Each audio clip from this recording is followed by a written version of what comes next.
What's good, YouTube? We are back again once again for another video. In today's video, you guys, I am super duper stoked to be bringing it to you because, as you can see by the title, we have landed another daily. We have landed a new daily, another car for the channel, and I'm super stoked to be bringing it to you guys because, in my humble opinion, I think that this car, this chassis, is the best daily driver, the best car to modify these days, and it's just, I'm in love with this car. If you guys don't already know what it is, we're gonna get into it really shortly, but I do wanna say, if you're new to the channel, hi, hello, welcome. My name is Julian. We like building our BRZ, we like messing with cars, modifying cars, and talking about topics and whatnot. So if any of that does interest you, be sure to stick around and subscribe. If you are looking for a daily driver yourself, or a car you want to modify, a daily driver you want to modify, a car that is something that you want to learn on, then this is the car for you. The aftermarket scene for this car is absurd. There is so many mods you could do to this car, and it is a perfect, and I mean a perfect platform to get into if you want to have a daily driver that's reliable. It ticks all the damn boxes. If you're looking to throw your toolbox in the back of this thing, if you're looking to haul motors, I mean, it can, but if you're looking to do some of that heavy work, then this car is definitely not for you. But that's not why you're watching today's video. You're watching today's video because you kind of have a hint. You might know what we got ourselves into. You wanna get into something cool.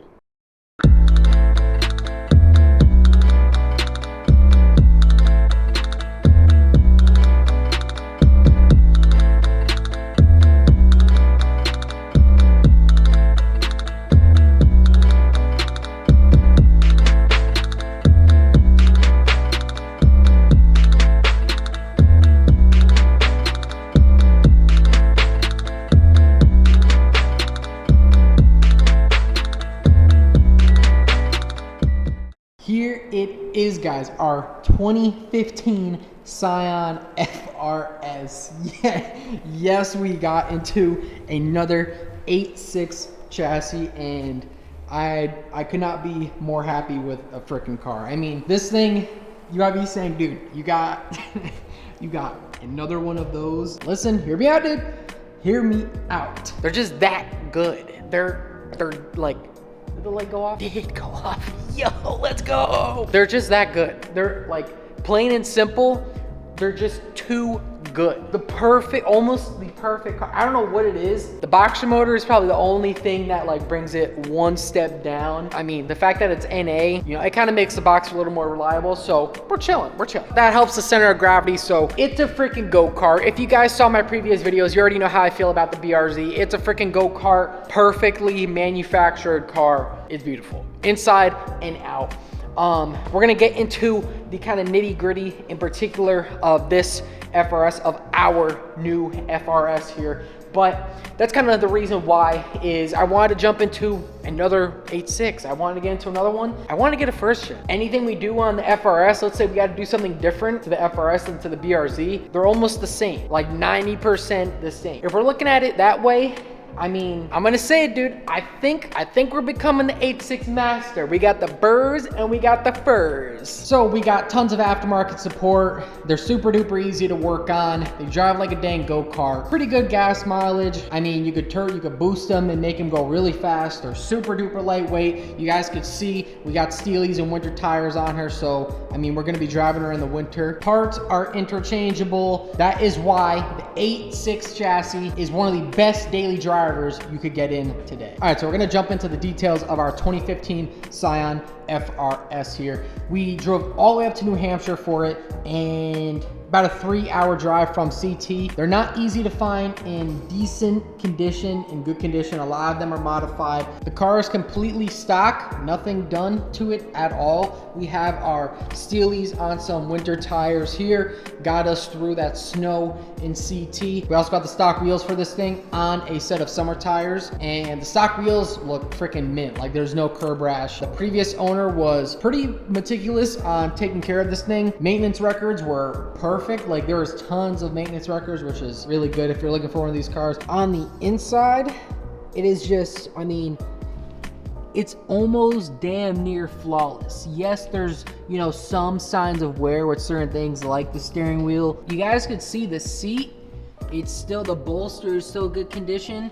You know, we got carpet mats. It's a little dirty in there. I did clean, I promise I deep cleaned the whole car, but it's a little dirty. The door, I mean, there's just, what made me settle on this car is based on the pictures. It was a new inventory car. You could tell with certain things, just how clean it was, the Carfax was good, and there's just, I mean, like, there's just certain things. You could tell when a car is well maintained, and this car was well maintained. And that is mainly why I jumped on it so hard. I don't really care for the orange too much, the hot lava. For now, we're just gonna kind of keep the hot lava, but in the future, who knows? We got 82,000 on the clock. It came with 81. We put a little bit of miles on it so far. Just, you know, kind of get it settled in and whatnot, get stuff we need to get done. It needed a couple pulleys to start out with. Luckily, there's some warranty stuff, so warranty took care of that, easy peasy. We are gonna need a clutch coming up on 90,000, I would say. 90,000, we'll probably throw a clutch in it, which I'm pretty excited for. I'm not too crazy about the clutches on these cars, so we're gonna throw a clutch in it, make things a little bit nicer. When it comes to pricing on these cars, I mean, it's a little tough. This isn't the Monogram FRS edition. It is just their base model that came out for this car. No heated seats, we have nothing there. They just got this nothing plastic going on. For what we paid, I'm pretty content.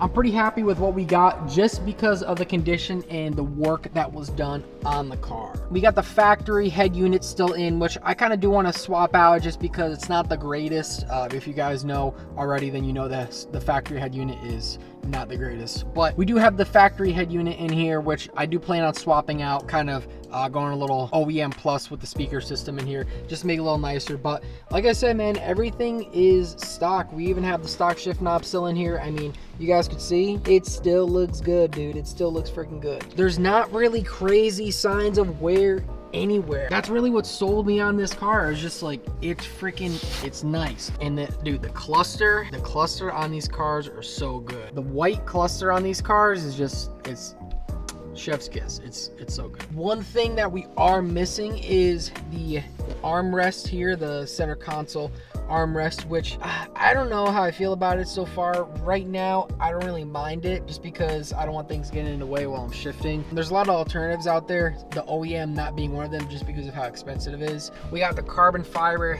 dash trim here. There's plans for this car. You guys already know we don't just get an FRS 86 burrs and not do stuff to it. So stay tuned. We have a lot coming for this car. Freaking factory, whatever, this case with all the cool stuff for the Scion FRS here. I gotta show you guys. I have to show you. Like, this is one of those things. I know a lot of you guys are like, dude, what the heck are you show us the car? What are you showing us this thing? But I don't know. Listen, I'm a nerd when it comes to this stuff. Warranty booklet, all the nerd stuff is in here. It came with the car, and when I saw that, I was like, dude, I'm freaking sold. Passenger seat, freaking flawless. Look at that. For a 2015 with 82,000 miles, you can't, dude, I don't care what you say, you can't beat it. You can't. There's no beating it. This is beautiful. Good freaking good car. Dude, even these. Yo, what's poppin'? Enough blabbering about the interior. I'm freaking gooning out in here. My favorite mod of all is this one right here. Street Jewels sticker. StreetJewels.com, description down below. You can cop one and represent. Yeah. Before we pop the hood, I do want to point something out that is not so great. One of the things that is not the greatest about this car that I noticed kind of afterwards. At first, I thought it was just dirty and salty. I couldn't really tell, but you guys could see the paint is pretty good. Yeah, there's a couple swirls and whatnot, but nothing that can't be buffed out more or less. The front bumper, yeah. We're looking at, that's the front bumper. We got a good bit of chips going on. This was definitely a highway car. There's a lot. So with that out of the way, beautiful headlights. Headlights are freaking mint, dude. Let's pop under the hood real quick just so you guys could see the stockness of what's going on. Like, I mean, it's nothing. It's FA20. It's stock and engine bay is clean. Like, there's really nothing going on. It's just a stock FA20. And you guys might be asking, how's the rust on it? Considering that we got it from New Hampshire, it had Steelies on it, winter tires.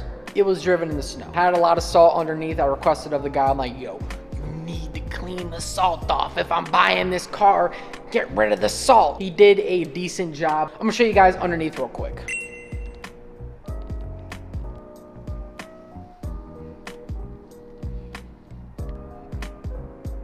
it's pretty clean underneath. For the amount of miles and from where we got it from, it's pretty good. Just some typical surface rust on it, nothing too crazy. If you live in the Salt Belt, that's one thing that's kind of a seller to a buyer, is if it's rotted or how rusty it is. The exhaust does have a little bit more surface rust on it than the other bits, but that is no problem because we're just gonna get rid of it.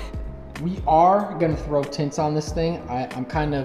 Bro, I tried driving this car in fishbowl, and let me tell you, I don't know how some of you guys do it. If you drive fishbowl, you're a different type of breed, because I cannot do it. I cannot drive fishbowl, dude. I have to have tints. I have to have some kind of privacy. Yeah, we got some tints on the FRS here. I'm gonna show you guys.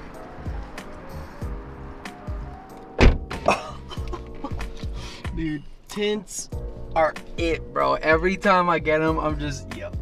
I can't, bro. I can't contain myself. Fishbowl is not for me. What can I say? It is not for me, dude. Let me know. Are you guys team fishbowl? Are you guys team tints? Let me know. One thing I do want to say before we close the hood here is the power difference. Now, if you're deciding between the two, first or second gen, it really depends how much money you want to spend. If you're picking up a first gen, I would say for the amount of miles, like we have 80,000 on this, you're looking at like 15 grand for this thing, and that's with everything considered. So maybe 15 out the door plus anything you have to do to it, or that could be, let's say 13 plus another 2 for what you got to do to it. So you're looking at like around 15 mark for a clean, I'm not even gonna say clean, because like I said, finding a clean 8.6 chassis these days is getting a little more difficult. And the guys that have these cars, they already know. The ones that don't absolutely clap them out already know that it's a good car. It's one of the last beautiful, almost perfectly made cars of this generation. That's it. In the past few years, we haven't had a car like this in a while. If you're thinking about getting into one of these cars, do it. Like this is your sign to do it. If you have the money for it, get into one.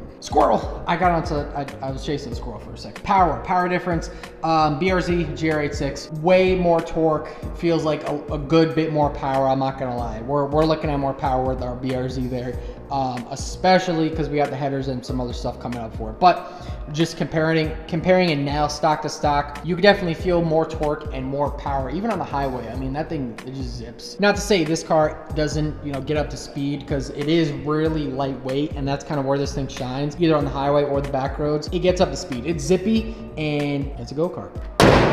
So as you guys could see, what we are rolling with here is nothing. I mean, I don't really care for it too much. Yeah, we have to do something about this. We have to do something about it. There's a lot of options, and I already know which one I'm getting. If you guys know me, like what the kind of style that we like going on. But yeah, no ducktail came with this car. Yeah, taking a look at the back end here, we're just gonna do a quick rundown because you guys haven't seen the back end too much. The taillights, freaking mint, dude. The taillights are so good on this car. That's one thing about the first gen, is that the taillights, first gen got it better, dude. The aftermarket options, they're so good. They're some of the best, dare I say. This is what we got going on for our BRZ. We got the HRS RGB tails. We're just gonna dive into the trunk real quick so you guys see what's going on. That's one thing that kind of took me off guard. That was all muscle. That close to replacing these hydraulics because I thought they were bad, but they weren't. You literally just have to pick up the trunk like forcefully. So yeah, kind of an L there, but it is what it is. Let's jump into our trunk setup. You guys know I like just freaking showing off my trunk setup. We already got our bag. We already got it. One thing that I kind of bugged out about is, not really, but we don't have a freaking no carpet. Where's the carpet, dude? How do you just not have this? I know he freaking got one, this previous owner. By the way, we did get 3 sets of keys. Let's take a look under here. All the goodies in there. We have all the goodies, and we have a spare tire. Narrowing down a color on this thing was not the easiest. The colors I was looking at were red, and I was looking at white. Those are my favorite colors for these cars. Orange was the cleanest one we could find. Maybe like one and a half, 2 months. I was looking for one of these. And by one of these, I'm talking about, I was looking for a GT86. I was looking for an FRS. If a clean BRZ came up, would have copped a BRZ. You have to look for one of these and really keep an eye out to find a good one. And you guys could even see, if you know about the side markers on these cars, when you pop them out, the clips break and the bumper sags, dude, got a good bumper. All right, guys, I do want to take you for a drive in the FRS. Kind of go through the differences between the second gen and first gen, what you can kind of expect when you jump into one of these. Let's jump into it.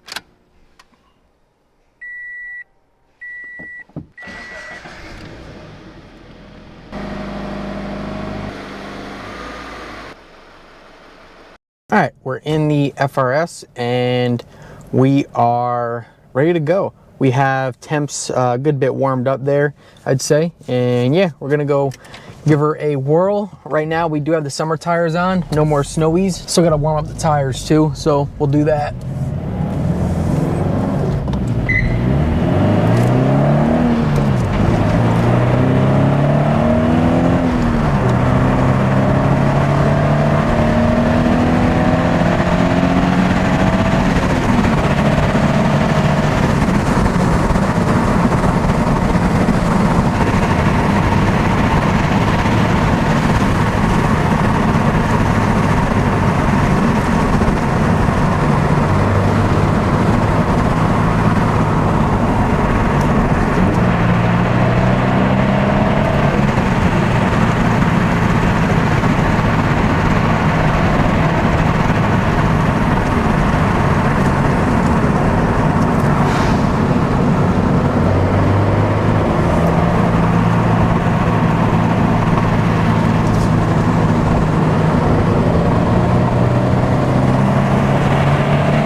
Our time has come to a stop.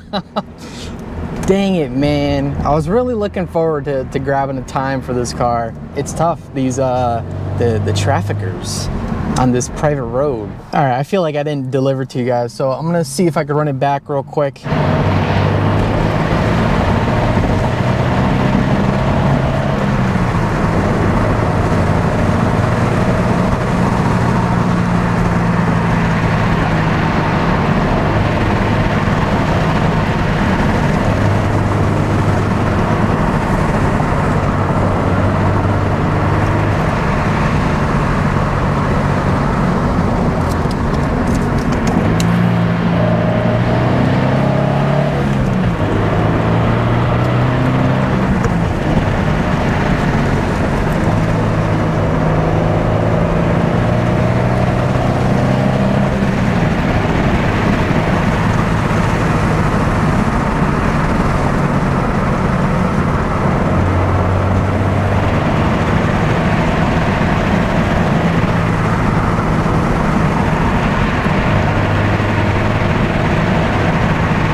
Holy crap. Horses. That took me so off guard.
This run is a little scuffed, I'm not gonna lie.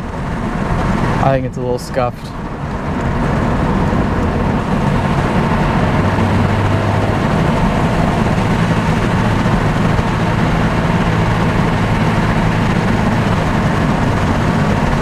Oh crap, is that a hawk?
Same spot too, same spot. I do want to run these cars back to back, BRZ and FRS, on this course to see, you know, which one has better times.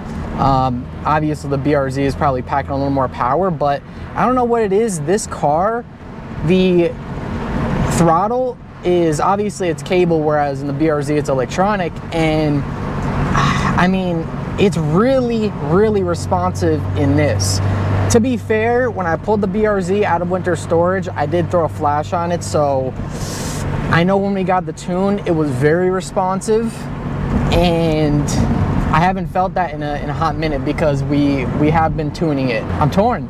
I'm torn. I don't know which one's gonna be faster because this thing gets up to speed. My only problem right now is the exhaust. It's really quiet, and obviously, I mean, you guys probably know you use the exhaust.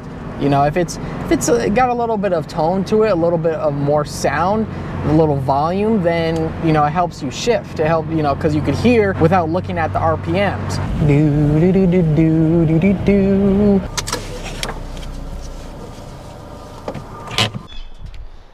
All right, so we parked the FRS, letting her cool down a little bit. She did pretty well for the little kind of run we did there. Overall happy with how she handles, number one, and number two, the power delivery. The first run we've done on our private road we usually run on. One thing that I do want to get on this car, it needs coils and it needs some wider tires. All right guys, I do think that is a good enough spot as any to wrap up today's video. I do hope you guys enjoyed today's video. Enjoy the journey that is upon us with the FRS, our newly acquired FRS. I'm super duper excited to obviously modify this thing. But I do want to say, if you guys enjoyed today's video, be sure to give me a like down below. It really does go a long way. And while you're down there, you can consider subscribing. That shows me, yes, like what I'm doing here, and I could do more. But other than that, as per usual, I want to give a shout out to today's video sponsor, Hachi Electronics. He's a Supreme BRZ man, 86 Massive Electronics. Use code JULES10 for that 10% off. Pick up your electronics for your FRS BRZ 86. I'm gonna get the heck up out of here, and thanks for watching. Peace. Meow.